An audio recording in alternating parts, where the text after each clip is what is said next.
அனைவருக்கும் வணக்கம். Pronounced to the mother and Sri Bhagavan.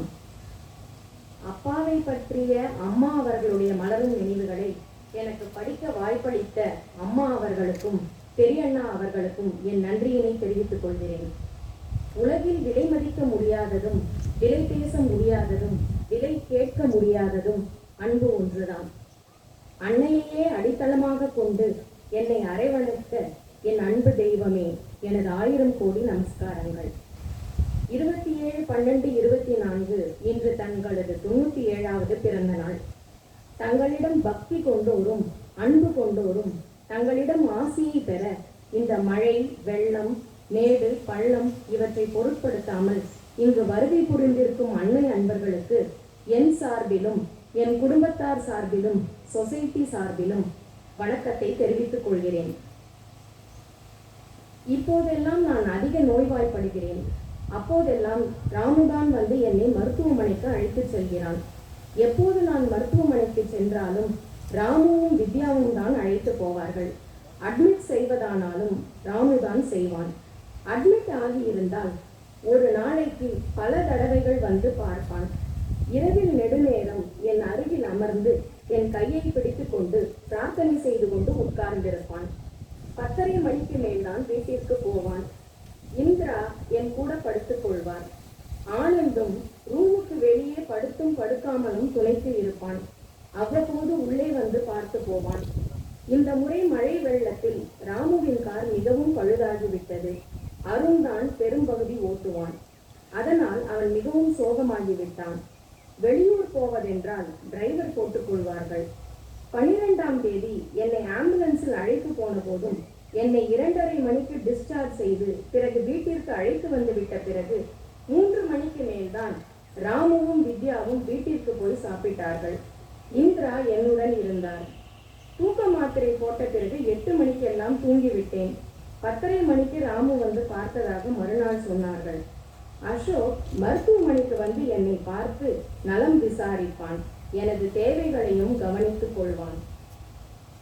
மேலும் மருத்துவமனைக்கு செல்லும் பொழுது ஆபீஸ் வித்யா என்னை கைத்தாங்களாக அழைத்து போய் வீல் சேரில் அழைத்து சென்று காரில் ஏற்றி மருத்துவமனைக்கு அழைத்து சென்று கூடவே என்னை பிடித்து அணைத்து மருத்துவரிடம் காண்பித்து போர்த்தி அழைத்து கொண்டு வந்து வீட்டில் படுக்கையில் படுக்க வைத்து மருந்துகளை தனித்தனி கவர்களில் போட்டு பகல், காலை, இரவு என்று எழுதி என்னை உணவருந்து வைத்த என்னை படுக்க வைத்து விட்டு போகும் பாங்குக்கு நான் வார்த்தைகளால் நன்றி கூற முடியுமா?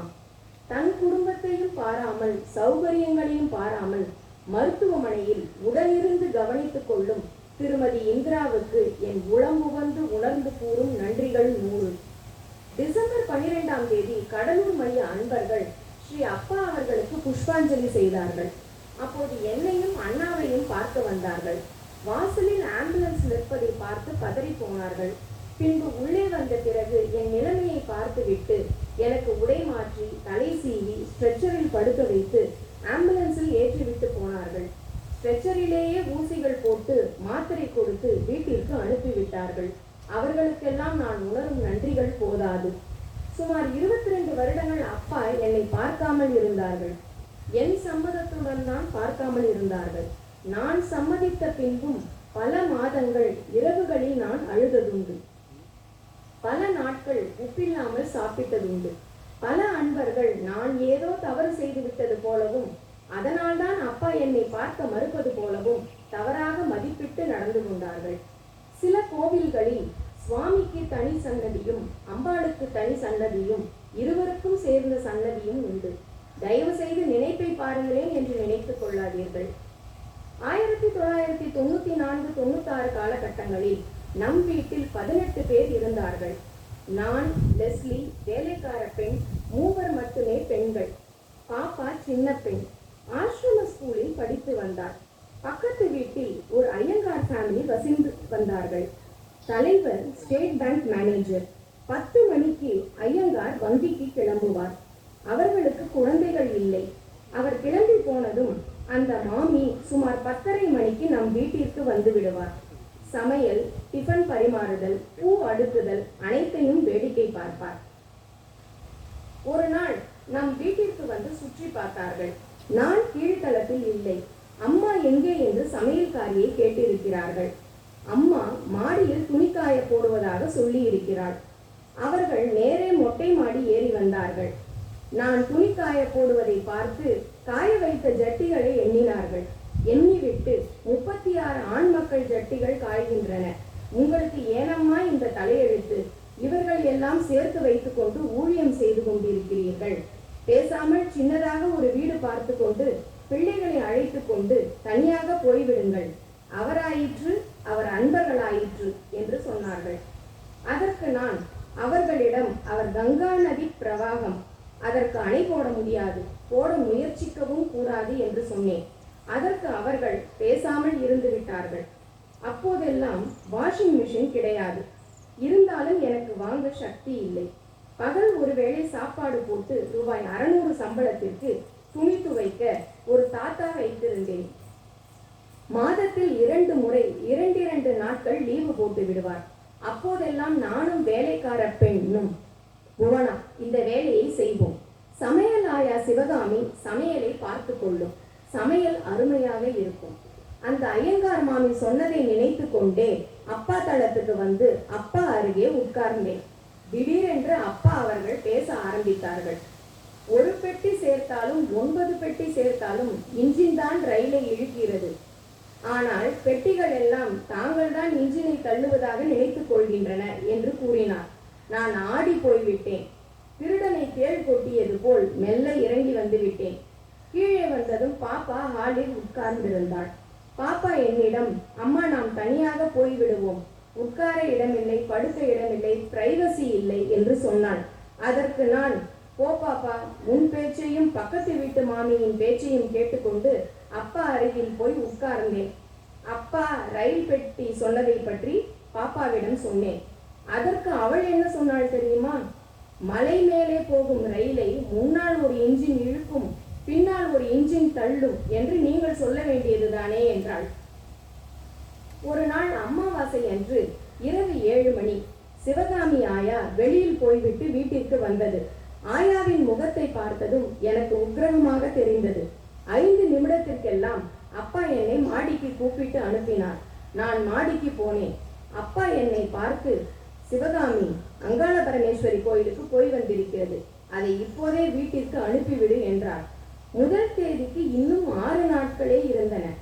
எப்படி வேறு ஆள் கிடைக்கும் வரை இந்த குடும்பத்தை சமாளிக்க போகிறோம் என்ற திகில் என்னை பற்றி கொண்டது. முதல் தேதிக்கு அனுப்பி விடுகிறேன் என்று எவ்வளவோ கேட்டு பார்த்தேன். என்னை பேசவே விடவில்லை. திடீரென்று சமையல் ஆளை அனுப்பிவிட்டாள். நான் என்ன செய்வாள் என்று சிந்தித்து பார்க்கவில்லை. அது மட்டும் இல்லை, வருபவர்களுக்கெல்லாம் சாப்பாடு போட சொல்லவும் தயங்க மாட்டார். எனக்காக பரிதாபப்படுபவன் எங்கள் 2வது மகன் கிருஷ்ணன் மட்டுமே.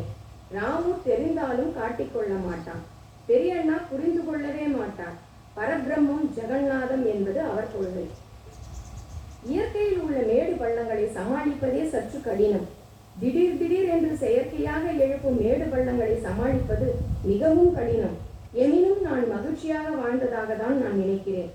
டிசம்பர் 1 தேதி பெய்த மழையில் நம் வீட்டு கீழ்த்தளத்தில் சகலமானதும் தண்ணீரில் மூழ்கிவிட்டன. அலமாரி உள்ளே எல்லாம் தண்ணீர். உள்ளே 5 புது புடவைகள், பட்டு புடவைகள், காட்டன் புடவைகள், இதர துணிமணிகள், போர்வைகள், ஊதுபத்தி, அப்பா எழுதிய புத்தகங்கள், மொத்தம் 3 அலமாரிகள். கீழ் 2 தட்டுகள் மட்டும் தண்ணீரில் மூழ்கிவிட்டன. சிலவற்றை வெந்நீரில் அலசி எடுத்துக்கொண்டேன். சிலவற்றை எரிந்து விட்டேன். இரவு 11:30 மணிக்கு ஜெயஸ்ரீ மாடியிலிருந்து இறங்கி வரும்பொழுது கீழ்த்தளத்தில் இடுப்பளவு நீர். 3 படிகள் மூழ்கிவிட்டன. சோபா கம்பெட்டில் நான் தூக்க மாத்திரையால் தூங்கிக் கொண்டிருந்தேன். அது மிதந்து கொண்டே இருந்தது. நல்ல காலம் அன்று பெரியண்ணா மாடியில் தூங்கினார். ஜெயஸ்ரீ என்னை எழுப்பி இடுப்பளவு தண்ணீரில் மாடிக்கு அழைத்து போனார். அங்கு தற்செயலாக பூனைக்குட்டி கூடையில் போடுவதற்கு ஜெயஸ்ரீயின் ஒரு பழைய புடவை மேஜை மேல் கிடந்தது. அதை எடுத்து உடுத்திக் கொண்டு அங்குள்ள ஒரு அறையில் படுத்து தூங்கிவிட்டேன். அரிசி ட்ரம்கள், சோபாக்கள், 2 ஃப்ரிட்ஜுகள், கட்டில், மேஜைகள் எல்லாம் தண்ணீரில் மிதந்தன. மறுநாள் 2ஆம் தேதி காலையில் நான் அப்பா பாத்ரூமில் அவர் குளித்த ஸ்டூலில் உட்கார்ந்து அவர் உபயோகித்த வாளியில் நீர் பிடித்து அவருடைய குவளையை உபயோகித்து குளித்த பொழுது தேம்பி தேம்பி அழத்தான் முடிந்தது. மறுநாள் 2ஆம் தேதி பகல் 2 மணிக்கு மேல் நீர் வடிய ஆரம்பித்தது. இரவு 7 மணி ஆகிவிட்டது. நாங்கள் அனைவரும் களைத்து போனோம். இரவு ஹோட்டலில் டிஃபன் ஆர்டர் செய்து சாப்பிட்டு விட்டு இரவு 8 மணிக்கெல்லாம் உறங்கி போனோம். மறுநாள் காலை தேவகண்ணியும் அவரது துணைவரும் ஹோட்டலில் சாப்பிட்டு விட்டு எங்கள் அனைவருக்கும் ஹோட்டலில் டிஃபன் வாங்கி கொண்டு வந்தார்கள். எனக்கும் ஜெயஸ்ரீக்கும் 4 புது புடவைகள் வாங்கி வந்தார்கள்.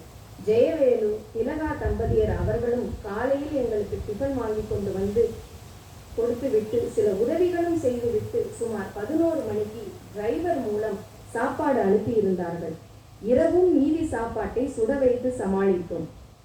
அவர்களுக்கெல்லாம் எவ்வாறு எங்கள் நன்றியை வெளிப்படுத்துவோம்? எவ்விதத்தில் கைமாறு செய்வோம்? நான் சற்று முன்கோபம் கொண்டவள். வெடுக்கென்று முகத்தை தூக்கிக் கொள்வேன். இதையெல்லாம் பாராட்டாமல் அன்பர்கள் என்னோடு பிரியமாக பழகுவார்கள். இந்த பெருந்தன்மையை எப்படி பாராட்டாமல் இருக்க முடியும்? என் மருந்து டப்பாவும் பெரியண்ணா மருந்து டப்பாவும் பெரிய பெரிய டப்பாக்கள் பிளாஸ்டிக்கால் ஆனது. தண்ணீரில் மிதந்து கொண்டே இருந்ததால் தப்பித்தன. மறுநாள் கம்பெனியிலிருந்து 4 பெண்கள் வந்து 2 நாட்கள் வீட்டிலும் 2 நாட்கள் ஆபீஸிலும் சுத்தம் செய்து கொடுத்தார்கள். அப்பா புத்தக குடோனில் 4000 புத்தகங்கள் வீணாயின. ஆள் வைத்து சுத்தம் செய்தோம். தமிழ்நாட்டு மக்கள் இந்த வெள்ளத்தால் பட்ட சிரமத்திற்கு நாம் பட்ட இந்த சிரமம் ஒன்றுமே இல்லை. சமாளிக்கும் சக்தியை ஸ்ரீ அன்னை வழங்கியுள்ளார்கள். எனினும் அன்னை அன்பர்கள் இந்த சிரமம் பட்டிருக்க தேவையில்லை. அனைவருக்கும் இனிய புத்தாண்டு நல்வாழ்த்துக்கள். இப்படிக்கு அம்மா என்று அன்புடன் அழைக்கப்படும் சுந்தரவதனி நடராஜன். அனைவருக்கும் நன்றி.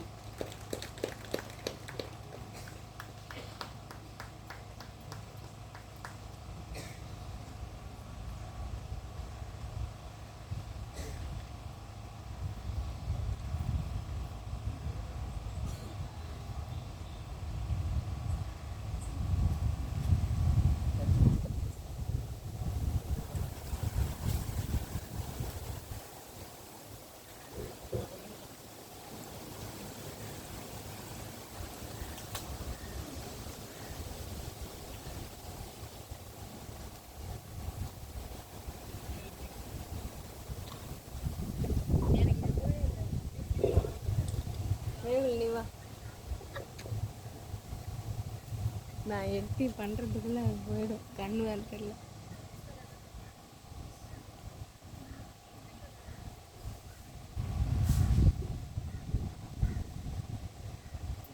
எனக்கு பேச்சு வரல. மதர் பகவான் ஸ்ரீ கர்மயோகி அப்பா திரு அசோக் நந்தன் மற்றும் இங்கே கூடியிருக்கும் அனைத்து உறவினர்களுக்கும் என் வணக்கத்தை தெரிவித்துக் கொள்கிறேன். தூய தமிழ் எல்லாம் பேச தெரியாதுங்க. அதனால அப்பாவோட எப்படி சொல்றது எனக்கு வார்த்தைகள் வரல.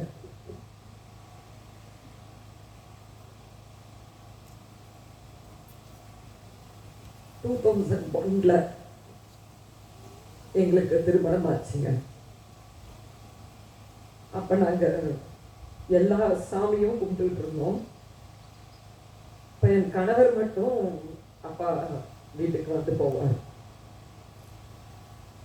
அப்ப அவர் வந்து திருமணத்தை வந்து கோயில்ல வச்சுக்கணும்னு சொல்றாங்க அப்படின்னு சொல்லும் போது அப்பா தாராளமா நடத்தேன்ப்பா அப்படின்னு சொல்லி அனுப்பியிருக்காங்க.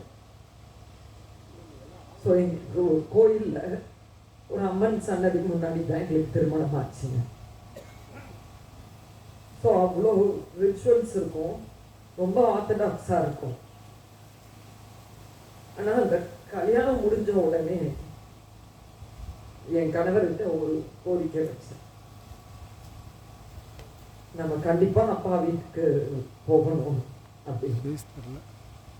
ஸோ எனக்கு அக்டோபர் 29, 2001 எவ்வளோ பெரியவங்க இருக்காங்க, ஆனா யாருமே மறுத்து சொல்லல. கூட என்னுடைய சித்தியோ என்ன பண்ணாங்க, கூட வந்தாங்க. ஸோ அன்னைக்கு தான் நான் முதல்ல அப்பாவுடைய வீட்டில் கால் எடுத்து வைக்கிறேன். ஸோ இது ஒரு ரொம்ப பெரிய பாக்கியமாக நினைக்கிறேங்க. ஏன்னா 2001 என்னுடைய தகப்பனார் அவர் இறைவன் அடியில் சேர்றாரு. அப்போ நாங்கள் ரொம்ப தவிச்சிருந்த நேரம். அந்த நேரம் வந்து அப்பா இது கொண்டு வா நம்ம கல்வி ஊட்டி அப்பா வந்து எங்களை தாண்டிட்டார். நிறைய இருக்குங்க சொல்றதுக்கு. ஆனால்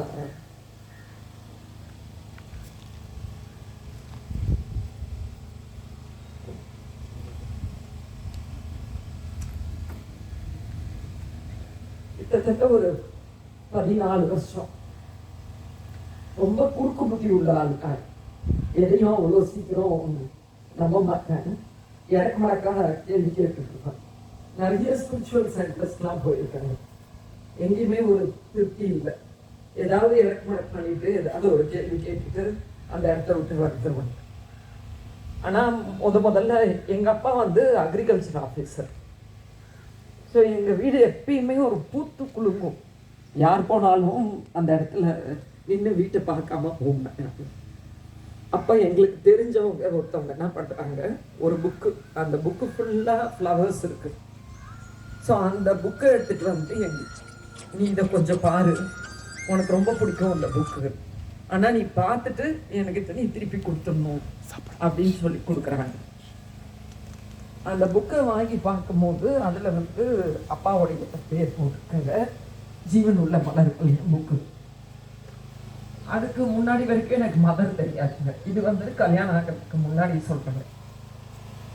ஸோ அப்பா அப்படி உள்ள வராருங்க. ஏன்னா நானும் என் சிஸ்டரும் எப்பயுமே ஏதாவது ஒரு செடி நட்டுக்கிட்டே இருப்போம். ஃபுல்லாக வீடு ஃபுல்லாக பூ இருக்கும். ஸோ அப்பா வந்து அந்த பூக்கள் மூலமாக தான் எங்களுக்கு வராரு. அப்போ கூட அப்பான்னு இது பண்ணுற கர்மயோகி போட்டுருக்கு, சரி அப்படின்னு தான் இருந்துச்சுங்க. சின்ன மதர் போட்டோ ரெண்டும் சேர்த்து கொடுத்தாங்க அவங்க கொடுத்தவங்க. ஸோ அதுக்கப்புறம் ஆசிரமத்துக்கு போவாங்க. அதில் ரொம்ப முக்கியமான விஷயம் என்னன்னு பார்த்தீங்கன்னா, கர்மயோகியை நாங்கள் வெளியிலலாம் தேட ஆரம்பித்தோம். எங்கே இருக்கார் அவர், அவரை பார்க்க முடியுமா அப்படின்னு. ஆசிரமத்துக்கு போகும்போது என் கணவர் என்ன பண்ணுவார், அங்கே பாரு தாடி வச்சு ஒருத்தர் உட்காந்துருப்பார், அவர் தான் கர்மயோகி அப்படின்னு உடனே நாங்கள் குடும்பமாக போய் அவர் காலில் போய் நமஸ்காரம் பண்ணிட்டு வந்தோம். ரொம்ப திருப்தியாக இருக்கிற மாதிரி இருக்கும். அடுத்த தடவை போகும்போது வேற ஒருத்தரை காமிப்பார், இவர் தான் கர்மயோகி அப்படின்னு. சரி நாங்கள் ஒரு மாதிரி அவரை பார்த்துட்டு திருப்பி போய் அவர்கிட்டையும் நாங்கள் நமஸ்காரம் பண்ணிட்டு வருவாங்க. இந்த மாதிரி ஒரு 4-5 தடவை அவர் மாற்றி மாற்றி காமிச்சுக்கிட்டே இருந்தார். அப்போ ஒரு சந்தேகம் வந்துடும், நீங்க போய் சொல்றீங்க இவரு கர்மயோகிலாம் கிடையாது, கர்மயோகி வேற எங்கேயோ இருக்காரு, நாங்களே தேடி கண்டுபிடிச்சிக்கிறோம் அப்படின்னு சொல்லி அதுக்கப்புறம் அதுக்கு ஒரு ஃபுல் ஸ்டாப் வச்சாங்க. இதுல இன்னொரு விசேஷம் என்னன்னு பாத்தீங்கன்னா, நாங்க புக்ஸ் எல்லாம் வந்து வாங்குவோம். அப்பா வீடு இருக்கு, அப்பா வீட்டுக்கு பக்கத்துலயே ஆஃபீஸ் இருந்திருக்கு.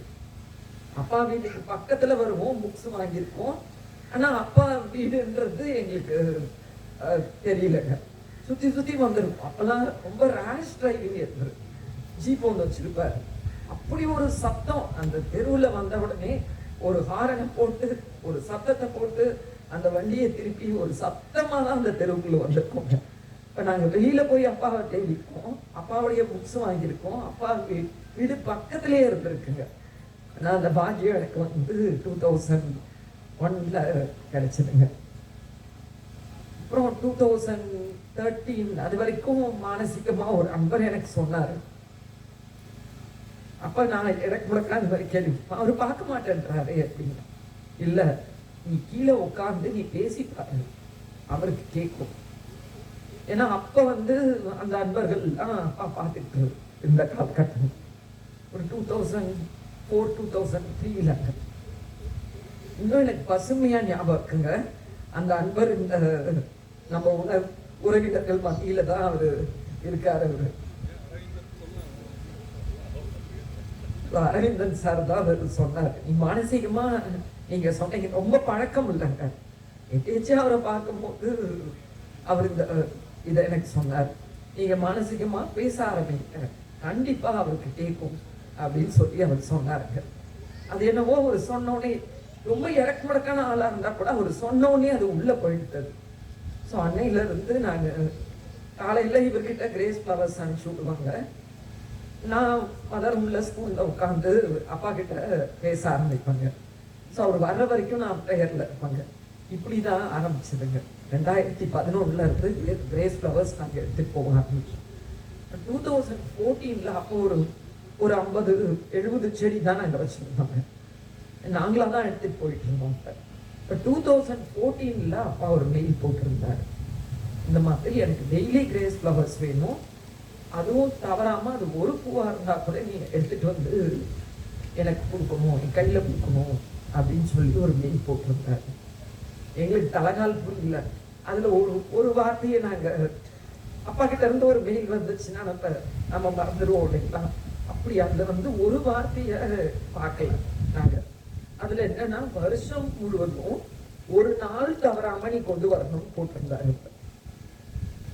ஸோ ஒரு வாரத்துல நாங்க செடி ஏற்பாடு பண்றது, நிலத்தை ரெடி பண்றது, ஸோ அதுல இருந்துட்டோம்.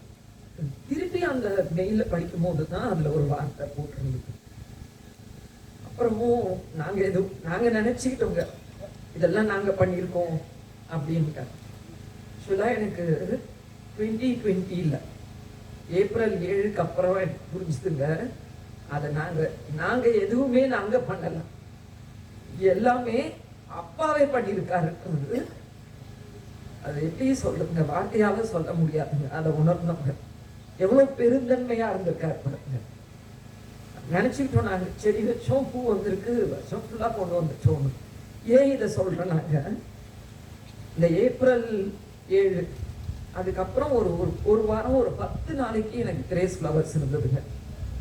அதுக்கப்புறம் ஒரு வருஷம் கிரேஸ் மட்டும் இல்லைங்க, நிறைய பூச்செடிகள் இருக்கு ஸ்கூல்ல. ஒரு பூச்செடிக்குள்ள ஒரு பூ கூட பூக்கலங்க. ஒரு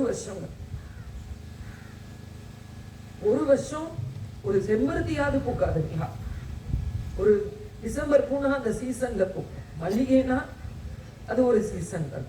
அப்ப எனக்கு ஒரு வருஷம் முழுவதும் அந்த தோட்டத்துல இருந்து ஒரு பூ கூட எங்களுக்கு கிடைக்கல. அந்த ஒரு மாசம், இந்த மே மாசம் வரைக்கும், ஜூன் மாசம் வரைக்கும் எங்களுக்கு பூ கிடைச்சு, இந்த ஜூன் 1ஆம் தேதி வரைக்கும் கிடைச்சு. அதுக்கப்புறம் ஒரு பூ கூட இல்லை. அப்புறம் எனக்காக கொஞ்சம் புரிய ஆரம்பிச்சதுங்க. என்ன புரிய ஆரம்பிச்சதுன்னா, இப்போ லாக்டவுன் வேற. ஸோ நானே வெறும் 24 hours நாங்க ஒரு வேலையை கரெக்டா பண்ணோம் அப்படின்னா 24 hours நாங்க அழுதுட்டோம். அதுவும் 1.5 வருஷம் விடாம அழுதுட்டோம், 2 பேரும் மாறி மாறி மாறி மாறி. லாக்டவுன் பீரியட்ல இங்க வந்துருவோம். ஸோ வாரத்துல ஒரு 5 நாள் நாங்க இங்க வந்துருவோம். ஸோ நாங்க விடாம எந்த வேலையும் பண்ணல. அப்புறம் ஏதோ இங்க உட்காந்து ப்ரே பண்ண ஒரு தாட் வந்து, ஏன்னா செடிக்கிட்ட அப்பா பேசணும்னு சொல்லியிருக்காங்க. ஒரு செடிக்கிட்ட போய் சொன்னோம், கண்டிப்பா இந்த பூக்கள் அப்பா கிட்ட போகும், நீங்க பூக்கணும், எல்லா செடியும் இங்க பூக்கணும், கண்டிப்பா இதை செய்யணும் அப்படின்னு ஒரு வாரம் 10 நாள் டெய்லி இதை பண்ணவங்க. ஒரு அப்பாவுடைய உருவத்தை ஏற்றி அதை போய் அந்த செடிங்கிட்ட பேச ஆரம்பிச்சோங்க. அதுக்கப்புறம் ஒரு நவம்பர் மாசம் பூக்க ஆரம்பிச்சதுங்க. வார்த்தையே இல்லைங்க. ஸோ இதுக்கு மேல நம்மளுக்கு என்ன வேணுங்க? அப்பாவுடைய பெருந்தன்மை நம்ம நினைச்சுக்கிட்டோம் நாம செய்யறோம், நாங்க செய்யல. ஸோ இது 100% நம்மளுக்கு ஊர்ஜினமாச்சுங்க அந்த இடத்துல. நம்மளுக்கு ஒரு தலகணம் இருக்கும் இல்லைங்களா, நம்ம இதை பண்ணியிருக்கோம், அந்த செகண்ட் விட்டு போச்சுங்க. இது ஒண்ணு. நிறைய அண்ணன் பேசும்போது அப்பாவுடைய ஸ்மைல் பத்தி சொன்னார். வார்த்தைகள் இல்லைங்க, அவர் முகத்தை பார்த்துக்கிட்டே இருக்கலாங்க. பேசுனா பேச்சு வராதுங்க, அவர் முகத்தை பார்த்துக்கிட்டு இருக்கத்தான் போகணுங்க. இந்த மாதிரி ஒவ்வொருத்தரோட அது எப்படி சொல்றதுங்க, ஒவ்வொருத்தருக்குள்ள இருக்கிற ஒரு நல்ல விஷயத்தோட அவர் எப்படி அதை கண்டுபிடிக்கிறாரு, எப்படி ஒரு தொடர்பு வச்சாருன்றது இன்னமும் அந்த வைட்டல் ரிச்னஸ்க்கு ஒரு ஒரு எல்லையே இல்லைங்க. ஏன்னா ஒருத்தரோட அதை கனெக்ட் பண்ணியிருக்காரு. அந்த பூக்கள் வழியா என் லைஃப்ல எனக்குள்ள வந்தாரு. அந்த மாதிரி ஒவ்வொருத்தருடைய அமர்ந்திருக்கிறவங்க ஒவ்வொருத்தருக்குள்ளேயும் அவர் வந்திருக்காரு. சமயத்துல ரொம்ப சமயத்துல நிறைய ஒரு ஃப்ரஸ்ட்ரேஷன் வரும், ஒரு டிப்ரெஷன் வரும். காலையில பாத்தீங்கன்னா 8 மணிக்கு நாங்க உள்ள இருக்கணும்ன்றது அவர் சொன்னார். அது கொஞ்சம் கொஞ்சமா என்ன ஆச்சுங்க, 8 மணின்றது அப்படியே 7:30 ஆச்சு, 7 ஆச்சு. அப்புறம் 6:30 மணிக்கு சொல்லிட்டாரு. நானும் அப்பா கிட்ட சொல்லிட்டேன். அப்போ 3 மணிக்கு நாங்க பூ ஆரம்பிச்சாதான் நாங்க எங்களுக்கு 5:30 மணிக்கு அது நாங்க முடிப்போம். நாங்க எடுத்துட்டு வர்றதுக்கே எங்களுக்கு ஒரு 1/2 hour கேட்போம். நாங்களாக சொல்லிட்டோம். 6:30 மணிக்குலாம் அவரு ரெடியா குளிச்சுட்டு அப்படி உட்கார்ந்துருப்பாரு அந்த ஃப்ளவர்ஸ்க்காக. அப்படி ஒரு மலர்ச்சியோட அந்த கதவை நம்ம திறக்கும் போது ஒரு வெள்ள ஒளிதாங்க, அப்படிதாங்க இருப்பாரு. அப்படி ஒரு ஸ்மைலிங் ஃபேஸ். அப்ப நம்ம உள்ள போகும்போது ஒரு பயம் இருக்கும். என்னன்னா நாங்க இருக்கிறது ரொம்ப கீழ் லெவல்னு எனக்கு தோணும். அப்பா இருக்கிற பிளேன் வேற, நம்ம இருக்கிறது வேற. ஸோ நம்ம உதவியா இல்லைன்னா கூட நம்ம போய் அந்த இடத்துல உபத்திரவமா இருந்துடக்கூடாது. அதுக்கு ஒரு நாளும் தோணுது. அப்ப சில ஸ்கூல்ல நடக்கிற விஷயங்கள், சில விஷயங்கள் நம்மளுக்கு ஒரு ஃப்ரஸ்ட்ரேஷன் கொடுக்கும். அப்ப ஸ்கூல்லையே தான் அப்பாட்ட சொல்லிட்டு தான் போவாங்க. அந்த மாதிரி நாள்ல இப்படி கதவை திறக்கும் போது இப்படி கூப்பிடுவாரு. வார்த்தையே இல்லை சொல்றது. அவர் சொன்ன வார்த்தை உண்மை. நாம பேசினா அவர் கேட்கும்.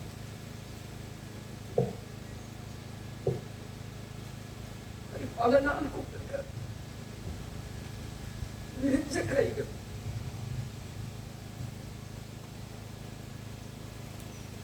எங்களை ரொம்ப ஆர்த்தடாக்ஸா வளர்த்துட்டாங்க. எங்க வீட்டுல பாத்தீங்கன்னா இன்னைக்கு எல்லாம் எங்க ஃபேமிலியில நாங்க பேசுற வார்த்தைன்னா 10 வார்த்தைகள் எண்ணிடலாம். ஸோ அப்பானா எங்களுக்கு ஒரு, எங்க வீட்டுல எங்க ஃபாதர் கிட்ட எங்களுக்கு ஒரு எப்பயுமே ஒரு டிஸ்டன்ஸ். நாங்க அப்படியே வளர்ந்துட்டோம். இது வரைக்கும் நாங்க எங்க அப்பா முன்னாடி எல்லாம் உட்கார்ந்தது கிடையாது. நாங்க எதுவும் அவரை எதிர்த்து அப்படிதான் நாங்க இருந்திருக்கோம். ஸோ அவருடைய, எங்க அப்பாவுடைய அரவணைப்பு, அவரு அன்பை காட்டியிருப்பாரு, பாசத்தை காமிச்சிருப்பாரு. ஆனா அந்த ஒரு அரவணைப்பை அவர்கிட்ட நான் அதை பார்த்தேன். நானா இருந்திருக்கிற வரைக்கும் அவர் வழியில நல்லா இருக்குங்க. எழுந்திருக்கணும்னு தோணாது.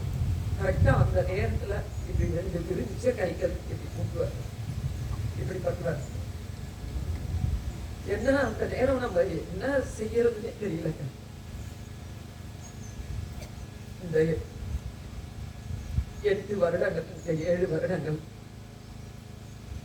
எனக்கு இன்னைக்கு விடிஞ்சதுன்னா அது அப்பாவுக்காக விடிஞ்சதுங்க. வெயிட் பண்ணிட்டே இருப்போங்க. அலாரம் வச்சுலாம் எழுந்தது கிடையாது. அன்னைக்கு விடிஞ்சுதா எப்ப அப்பா வீட்டுக்கு போவோம்.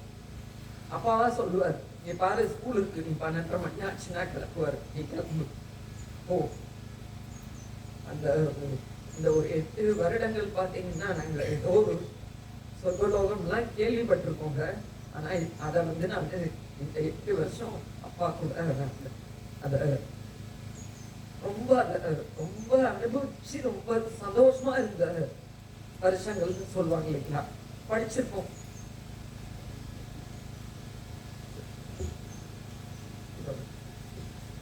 ஒவ்வொருத்துக்கும் ஒரு கோல்டன் ஏஜ், கோல்டன் பீரியட்னு இருக்கும். புத்தர்கள் தான் அந்த மாதிரி இருக்கும். அந்த 8 வருடங்கள் பார்த்தீங்கன்னா என்னுடைய வாழ்க்கையில் அது ரொம்ப பெரிய விஷயம். அப்பா எனக்கு சொன்ன ஒரே ஒரு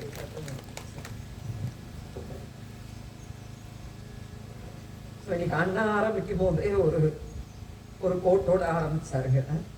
அது அப்பா எனக்கு எழுதி கொடுத்த ஒரு வாசகங்க. To be a mother child is to be naturally happy and make everyone around pleasant. So இதை அப்பா நம்மளுக்கு வாழ்ந்து காமிச்சிட்டு போயிருக்காருங்க. இதை கண்டிப்பா நாம செய்யணும்னு எண்ணிக்கொள்கிறோம்.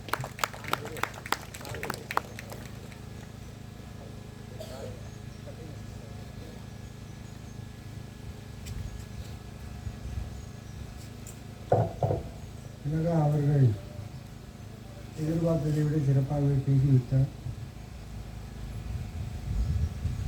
நல்ல வேளை மிகவும் எமோஷனல் ஆகவில்லை, ஏதோ தன்னை கட்டுப்படுத்தி கொண்டார். நாங்கள் ப்ரோக்ராம் போட்டபடி 1 மணிக்கு ப்ரோக்ராமை முடித்து விடலாம் என்று இருந்தோம். நான் இப்பொழுது ஜெயவேல் பேச வேண்டியது அப்படி இருக்கிறது. அவருடைய மலரும் நினைவுகளையும் கேட்க விரும்புகிறோம் என்று நீங்கள் கை தூக்கினால் நான் அவரை பேச சொல்கிறேன். சரி வாங்க.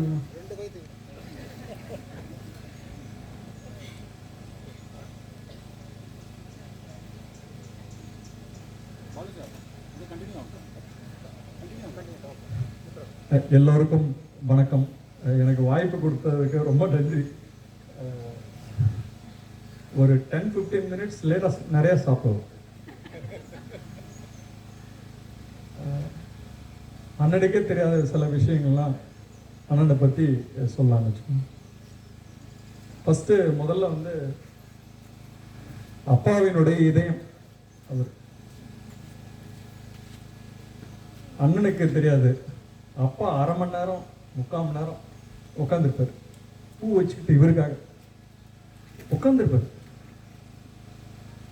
இவரை வந்து அவ்வளோ பிடிக்குங்க, அவ்வளோ பிடிக்கும். அவ்வளோ பிடிக்குன்னா நம்ம இன்ஃபினிட்டி லெவலில் சொல்லலாம்.